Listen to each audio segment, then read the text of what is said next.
Hey guys, Whitney here, and welcome to TEFLPros. On today's call, I sat down with one of our grads, Calli. You might remember Calli. Calli sat down for a graduate interview about 6 months ago when she completed her TEFL. And over the interim, she has been teaching online from Costa Rica. And today she sat down with us just to share her experiences, offer some tips and advice for those of you just getting started. So if online teaching has been on your radar, if that is something that you are thinking to do, sit back, relax, and enjoy hearing about Calli's experience as an online teacher.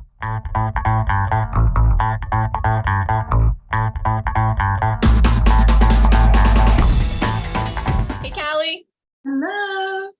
How's it going? Good. Happy New Year. Happy New Year to you. So now you're in Costa Rica, right? Yes, I am. I've been in Costa Rica for about 6 months. Wow. I can't believe that much time has passed. Mm. Yeah, and you've been TEFL certified for almost that whole time, right? Practically. As soon as I came here is when I started taking your classes. Yeah.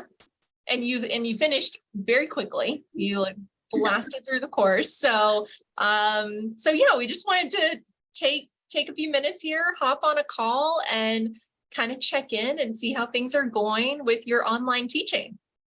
Perfect. All right. So I guess first off, I would love to know, Calli, if you have any tips for people that are interested in getting into online teaching. Okay. Yes, I do. So this is something that I researched a lot when I was getting into it, like what are some tips for teaching online? And a lot of people said, find a niche. You need to find a niche and do this and that. And I was kind of stressed out. I don't know what my niche is. And I realized that to start out, you just need to be yourself. And you don't need to bend and change yourself or find something that works for you when you don't know what works for you. You just have to be yourself, start, and people will come to you. And, for example, for one of my applications, for many applications, you have to take a video. And in that video, I kept stuttering. And I took it about 4 times. I was like, that's it. I'm okay. It's okay if I stutter. My students can barely speak English, or maybe they're very advanced, but they're still learning and wanting to practice. It's okay if I am a human and I stutter in a few sentences. It's okay. And actually, many students have told me, Calli, I really like your promotional video. It's just the energy you're giving off is so genuine, and I really appreciate that. And then sometimes I'll say yes, I did stutter. I was very nervous. And they're like, no, that's actually, I didn't want to say it, but that's why I wanted you, because it's okay. I feel comfortable making mistakes with you as a teacher because you're not afraid to make mistakes. So that's awesome. So you showing your true self, being willing to be vulnerable, then in turn means that your students are like, oh, this is a real person that I can relate to because I have vulnerabilities too, and I'm nervous to practice English. So, hey, that's wonderful. I love that tip. Yeah. Do you think that the niche, I've heard this a lot as well, like find your niche. And we even talk about it sometimes with our graduates that have interest perhaps in the online space. And I guess after hearing you say that, it makes me wonder if maybe the niche comes later. Like after you feel more settled into who you are as a teacher and what your style is, then maybe I don't know what your experience has been so far, but you might find that different students have different goals and you might resonate more with some of those goals, and that might lead to taking a particular direction in your teaching career, especially if you're freelancing or doing online work. I would say that makes a lot of sense. And I've never thought about it like that before. But I think that was That was beautifully said. And I will take a mental note of that. And I guess the more I teach, the more I find out what I like and what feels like a good flow for me. And I think you're right. I think the niche comes after you have experience. But I think that's wonderful that you're just like, it sounds like you're really settling in and finding your own groove as a new teacher. I am. At least that's how I feel. So that's awesome. So now that you've been doing this online teaching for a few months now, are there any like maybe do's or don'ts for online teaching that you could pass along as advice to those out there looking to get started? Yes. Okay. So do be professional, but don't be a robot. Ooh. Kind of like we said about being a human, being vulnerable. They don't want you crying in class, but they also don't want to tell you their feelings and have you sit there. Yes. Okay. I hear you. They want you to relate. And they also, if you're tired, say you're tired. You know, it's okay. I like earlier today in one of my classes, my student said, Calli, you look tired. And I was like, I am. And I guess I was trying to hide it or something, but you know, students know when you're being yourself or if you're a little bit off, and when you can make those connections with them, it just makes the classroom a little bit stronger. Absolutely. Yeah. Students feed off your energy. I think even in a classroom of 20 people, students still feed off the teacher's energy. That is true. Yeah. Oh, and don't forget icebreakers. So with online teaching, it's easy to book your classes. So it's back to back to back to back to back for hours. Yeah. And there's been a couple times when I've had those back-to-back classes and I'm warmed up. I'm on a roll. Like I'm ready to teach. I'm ready to be productive. And I meet a new student and they're like, hello. And I'm like, hi, what do you want to do today? What are your expectations? Do you want to read? I have this ready. I'm all ready to go. And they say, I'm John. I'm from Brazil. It's nice to meet you. I'm like, I'm so sorry. You know, you forget sometimes that other people are not as warmed up as you are. And so don't forget to breathe in between each class and even during the classes. So if you find yourself getting worked up or maybe confused with the transition, it's okay. Take a breath, take a sip of tea, a little bit of silence, it's okay. And then just say, okay, this is where I want to go from here. Or let's start an icebreaker. What are 2 truths and 1 lie? You know, it's okay to restart and take a breath. Mm-hmm. Yeah. Yeah. I can remember even on some of our coaching calls, Calli, this topic coming up of like a lot of us, myself included, when you're first getting into teaching, you feel like so much pressure. It's like, well, these students are going to be looking at me. They're just going to be watching me the whole time I'm in the classroom. So I can't take any breaks. I can't check my notes. I can't, you know, even like stop to get a sip of water or tea because I have to keep going every second of the class. And that's not the case. Like if we think back to our own experiences as learners, like, of course, our teachers would take a moment, sit down, check notes, move things around the class, pause to erase the whiteboard, whatever the case may be, right? Because we have these items that have to be taken care of from time to time. Yeah. So is there anything that you could share with us, Calli, perhaps about your personal experience with getting into this field of online teaching?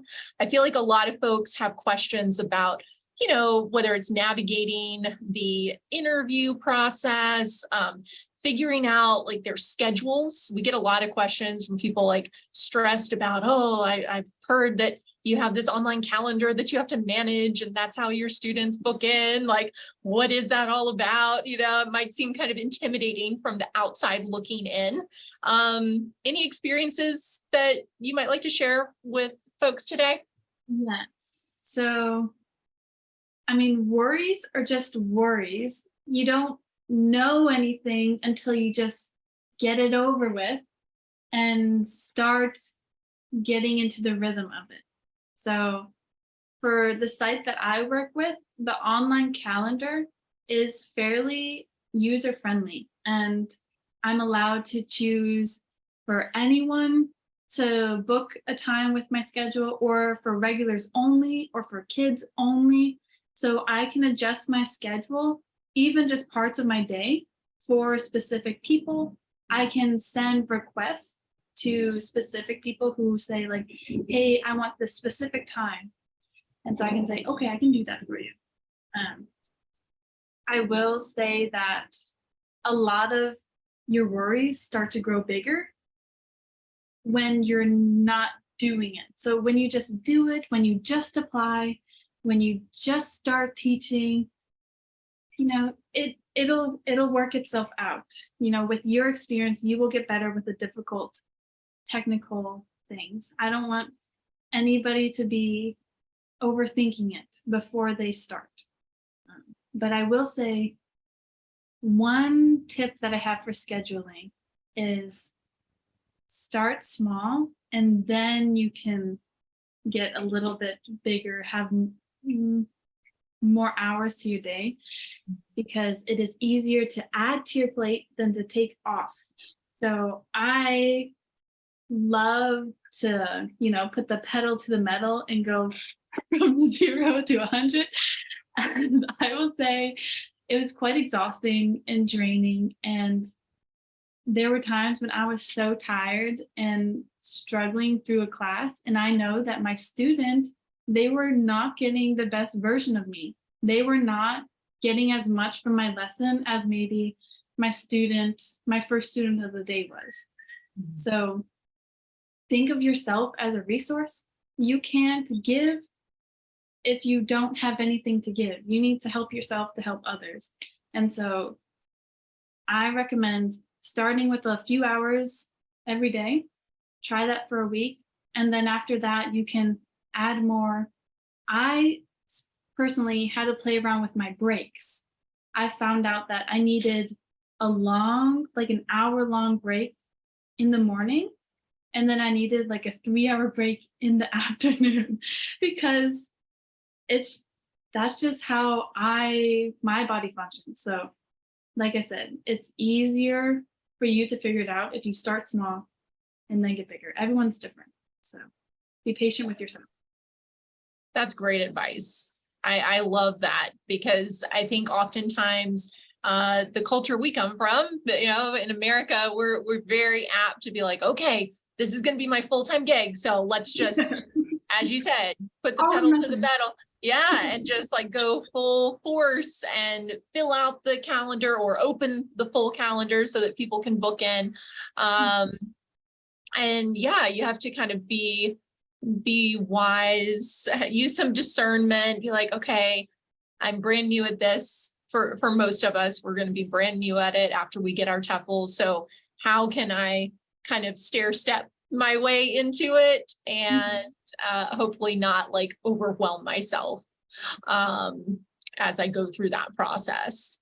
And I also love what you were saying, Calli, about like, you know what, you just have to do it. Like when you're thinking about it, when you're stuck thinking like, what's the interview going to be like? What are these new students going to be like on the schedule? And you're not actually taking action. It just builds and builds and builds the anxiety. So great advice on just get started, take a small step in the right direction. Yeah. Well, you never know unless you try. Very true. Very, very true. Yeah. I feel like you are so like wise beyond your years. I feel like these are all cliches. I just keep saying cliches. I do too. But you are like, you're just like, so you're very impressive. Like every time I get to speak with Calli, I'm like, I learned so much from Calli.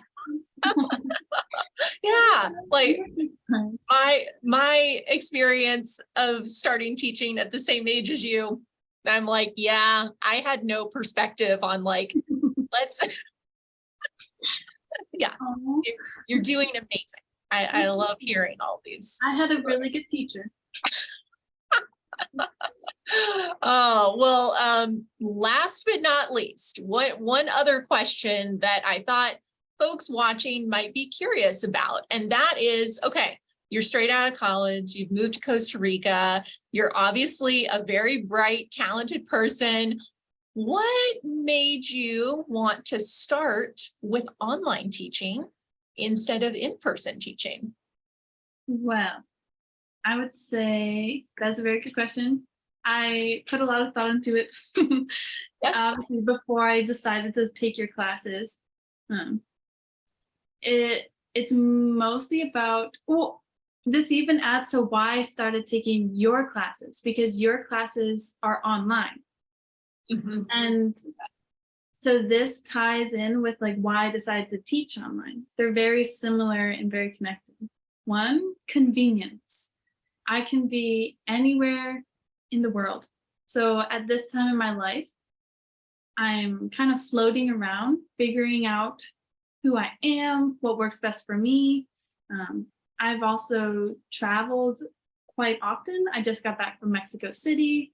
I will be spending 3 months to help my sister with her pregnancy in February. So next month. Wow, that's going up fast. And so like these are things that I've been thinking about. I need to be flexible at this time in my life. So yes, online teaching, it's very convenient from anywhere in the world. 2, I make more money online from the site that I'm working on than I would in person in Costa Rica. So that's another reason why I decided to stick with this online kind of gig. And I would say the flexibility is nice, because if I decide to take a week off, that's fine. I don't have to talk to my boss or anything. I just say, I just don't put it up on my schedule. I'm just not available. So yeah, convenience, my transition phase right now, money and flexibility. Yeah. See, that's what I'm saying. You're wise beyond your years. You're like, these are all the reasons why it's a very smart choice. I'm like, wow, yes, it does seem like a smart choice for you at this stage in life. Yeah. Oh, well, thank you so much for taking some time to check in and share your journey with folks, Calli. I think it's really going to help a lot of people. Well, thank you. I hope so too. And if anybody has any questions, they can message you or they can message me, whatever. Yeah, absolutely. Yeah. People can send us an email and we'll send it your way. Thanks, Calli.